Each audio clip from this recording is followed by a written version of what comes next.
Oi, gente! Boa noite, boa tarde, bom dia. Como é que vocês estão? Como é que chegam para assistir e escutar mais um vídeo aqui do Quinta de Luz?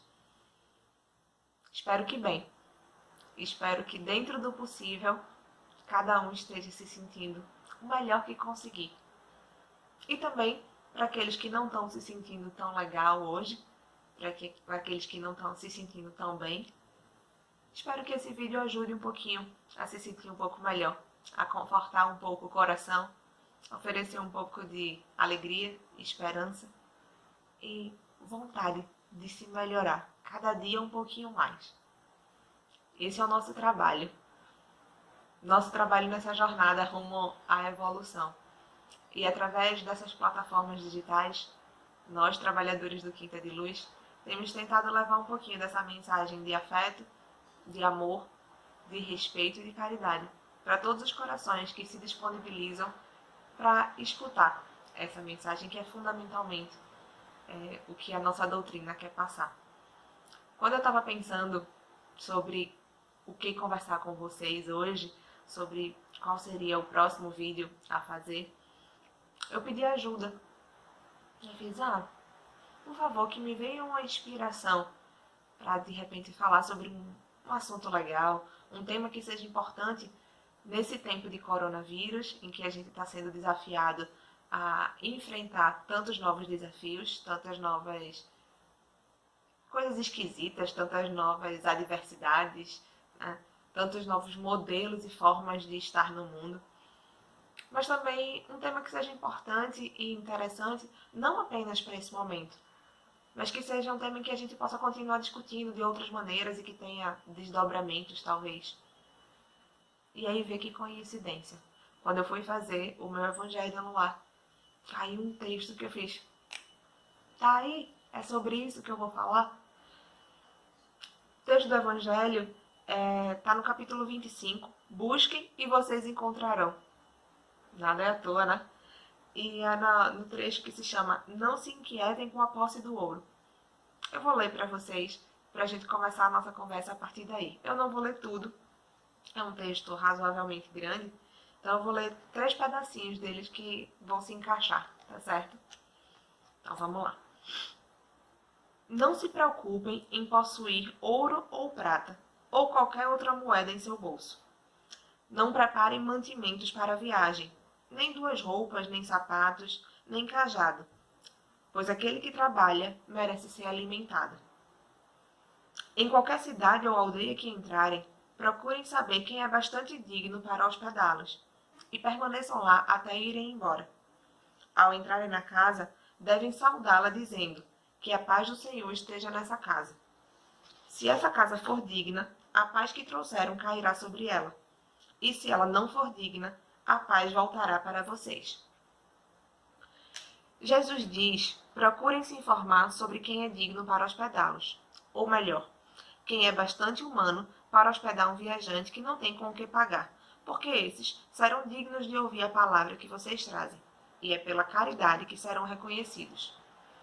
Quanto aos que não quisessem receber e nem escutar os apóstolos, Jesus não recomendou que esses o amaldiçoassem, nem usassem força ou violência para convertê-los. Recomendou simplesmente que eles fossem a outros lugares e procurassem pessoas com boa vontade. O Espiritismo diz hoje a mesma coisa a seus adeptos. Não violentem nenhuma consciência. Não forcem ninguém a deixar sua crença para adotar a sua. Não amaldiçoem os que não pensam como vocês. Acolham aqueles que vêm procurá-los e deixem em paz os que não concordam com suas ideias. Lembre-se das palavras de Cristo. Antigamente, o céu era conquistado pela violência.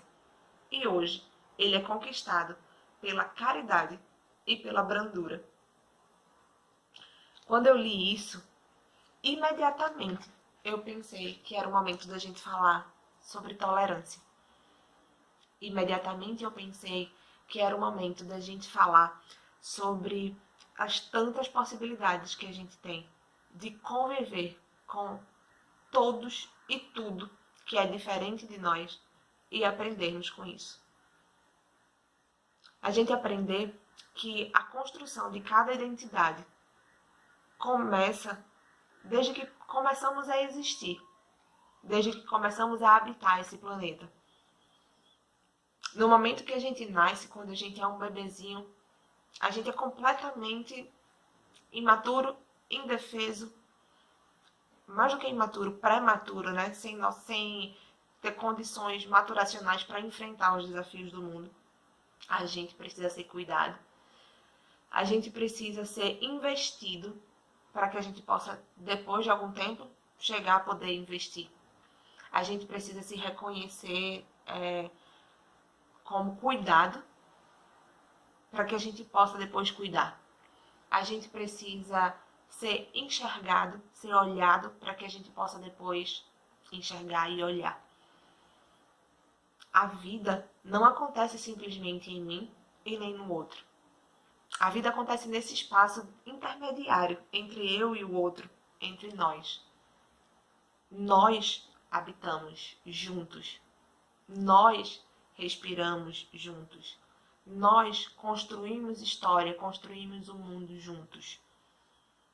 É assim que a espécie humana consegue se expandir e habitar quase todos os espaços desse globo.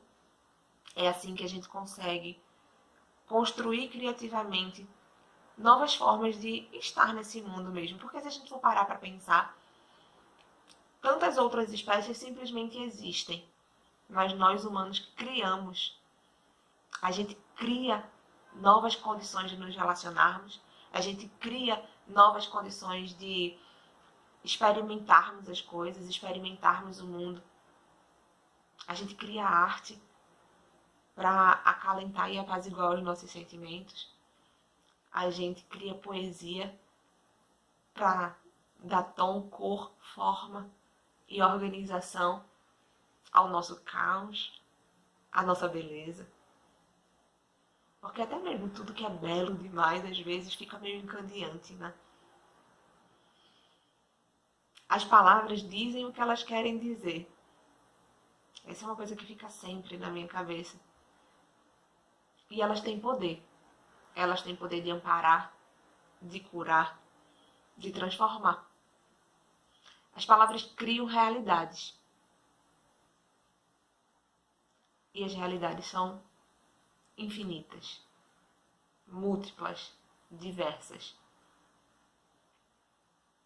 A beleza da existência está nessa condição, está nessa possibilidade da gente se reconhecer como sempre tendo a chance de aprender, como sempre tendo a chance de transformar, de construir coisas novas.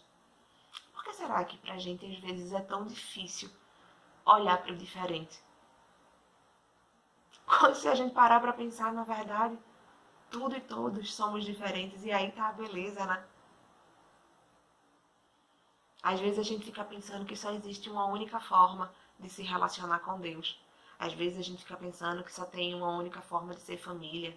Às vezes a gente fica pensando que só tem uma única forma de nos relacionarmos romanticamente.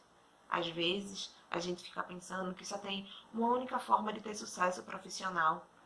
Às vezes a gente fica pensando que só tem uma única forma de nos relacionarmos com os nossos amigos. Tantas coisas.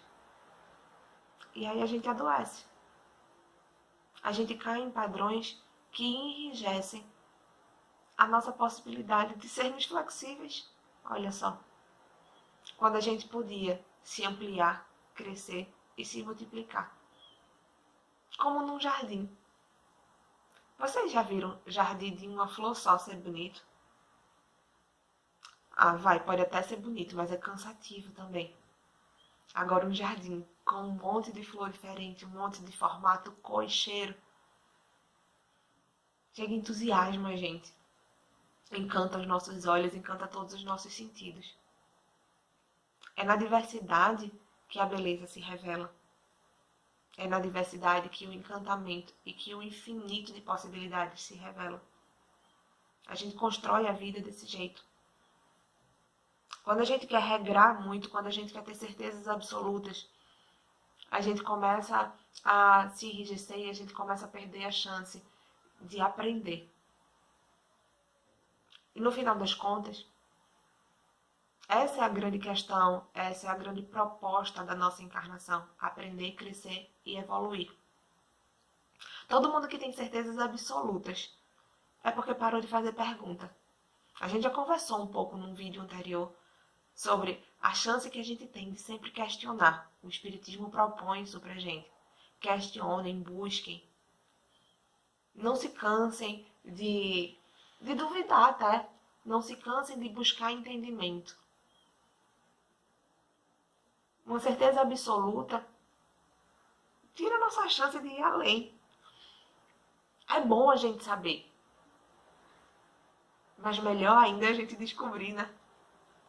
E a gente só descobre quando a gente não deixa morrer essa possibilidade de se encantar. Só é possível a gente ser no mundo quando a gente admite que o outro também pode ser. E para a gente admitir que eu posso ser quem eu quiser, obviamente, sem desrespeitar e sem ferir o outro, no sentido da sua dignidade. Mas eu só posso admitir e eu só posso reconhecer o meu direito de ser quem eu quero ser, quem eu desejo ser, quem eu me reconheço sendo, quando eu admito também esse direito ao outro. E aí eu posso estar falando de tantas e quantas diferenças forem. Se eu for até citar aqui, a gente pode falar da questão da homossexualidade, a gente pode falar da questão de raça, a gente pode falar da questão de gênero, a gente pode falar da questão de deficiências físicas, a gente pode falar da questão de, sei lá, autismo, tantas coisas a gente pode colocar de diferenças socioeconômicas. Mas aí eu vou estar novamente classificando. E talvez a grande beleza seja a gente tentar descobrir, reconhecer que a gente não está aqui para classificar ninguém. A gente não está aqui para dizer como cada um deve crer. Jesus disse: há muitas moradas na casa do meu Pai. Há muitas formas do amor se manifestar. Existem mundos plurais habitados. Então, o exercício principal de caridade talvez seja o exercício do respeito e da tolerância, no sentido de que a tolerância ativa é a gente simplesmente saber no fundo do nosso coração que existem inúmeras formas de ser, inúmeras formas de ser feliz, inúmeras formas de se reconhecer como gente, inúmeras formas de se colocar frente às questões diversas. É óbvio que nem toda diversidade é saudável, porque se o meu jeito de ser diferente for ser violento, for ser criminoso com o outro, é claro que isso não deve ser aceitável. Mas mesmo assim, devemos reconhecer aquele agressor como um ser humano em seu processo de evolução e oferecer para ele a possibilidade que a gente tiver de que ele possa refletir, de repente transformar o que ele está sentindo ou o que ele está imaginando. Cada sociedade vai se organizar dentro disso, dentro das perspectivas que acredita e que molda suas leis e tudo mais. O psicanalista Benilton Bezerra Júnior, ele diz a seguinte frase: a desigualdade sempre vai encontrar novas formas de ancoragem. Por isso, o objetivo deve ser sempre o horizonte, porque o horizonte a gente sempre identifica, mas por definição, o horizonte é aquilo que a gente nunca alcança. Nossa vida deve ser sempre buscar esse horizonte no sentido de a nossa meta está lá na frente. A nossa meta é evoluir, a nossa meta é respeitar, a nossa meta é a igualdade, a nossa meta é a caridade exercida em sua intensidade mais profunda. Nós sabemos que somos limitados. Reconhecer esse limite, meu, seu, de todos nós. Reconhecer que nós, enquanto massa, caminhamos juntos em direção a esse horizonte e que cada vez que a gente alcança um ponto, um novo horizonte vai surgir. É reconhecer que a gente está nesse processo, que a gente está nesse caminho. Nesse caminho em busca da iluminação, nesse caminho em busca de descobrir quem nós somos e principalmente quem nós podemos ser. No Livro dos Espíritos já fala sobre isso. Na parte 1, né, capítulo 3, Diversidade das Raças Humanas. Pergunta 54 diz o seguinte: uma vez que a espécie humana não procede de um único indivíduo, os homens devem deixar de se considerar irmãos? A resposta é: todos os homens são irmãos perante Deus, porque são animados pelo Espírito e se destinam ao mesmo objetivo. Vocês sempre tomam as palavras ao pé da letra. Levamos uma puxada de orelha, né? Porque o grande mistério da fé raciocinada é essa possibilidade metafórica, é essa possibilidade de interpretação a partir da condição reflexiva e evolutiva de cada um de nós, a partir dessa condição que cada um de nós consegue apreender essa realidade e construir ela e transformar ela dentro do que faz sentido para você. A gente precisa aprender, ou talvez a gente devesse aprender, que assim como nas florestas, diferentemente das plantações, é a diversidade que garante a saúde, a beleza e a força, na nossa existência, na nossa convivência social, é na diversidade que habita a beleza e a força. De vez em quando a gente vê no jornal, né? Praga de não sei o que lá, de fungo, de tal bichinho, numa plantação de feijão, numa plantação de milho. Alguma vez vocês já viram uma notícia dizendo que deu uma praga na floresta amazônica? Que deu uma praga na Mata Atlântica? A praga que destrói as florestas somos nós, humanos. Com nossa cabeça dura, com nossa inconsequência e nossa irresponsabilidade, que chegamos destruindo tudo. As pragas acontecem nas plantações, né, nesses grandes espaços de agricultura, porque só uma espécie está habitando aquele território, aquele terreno. Então, um bichinho que atinge aquela planta consegue se proliferar e propagar. Na floresta, como são diversas árvores, diversas plantas, diversos matos, não tem essa praga que consiga destruir. Não tem essa praga que consiga se alastrar. A diversidade nos protege. Sermos cada um à nossa maneira só faz a gente crescer. Só faz a gente enxergar no outro outras chances, outras possibilidades de expandirmos a nós mesmos. De nos identificarmos e dizermos, eu quero ser assim. Ou não, eu quero ser completamente diferente disso. Como eu acabei de dizer, as palavras criam realidades. Mas às vezes elas também criam rótulos e títulos. E é muito perigoso. A gente tem que ter muito cuidado com isso. Porque cada vez que a gente se define como algo, cada vez que a gente diz que é algo, automaticamente a gente está dizendo que não é alguma outra coisa. Por exemplo, quando a gente diz que uma pessoa é alta, a gente está dizendo que aquela pessoa não é baixa. Porque não tem como a gente definir alto sem ser dizendo que não é baixo. Alguns conceitos são difíceis da gente dizer. Mas outras coisas não deveriam precisar de definição. Nós, seres humanos, somos apenas humanos e isso já nos define, porque já nos difere de todas as outras espécies animais. O fato de sermos reconhecidos como humanos já deveria bastar. Porque dentro do campo do humano, as possibilidades são inúmeras. A gente não precisaria ser definido como branco, negro, gordo, magro, homossexual, heterossexual, bissexual ou qualquer outra orientação. Judeu, evangélico, espírita. Ora, o que importa é que a gente abra o nosso coração e haja com boa vontade. Que a gente respeite o outro. que a gente exerça a tolerância ativa.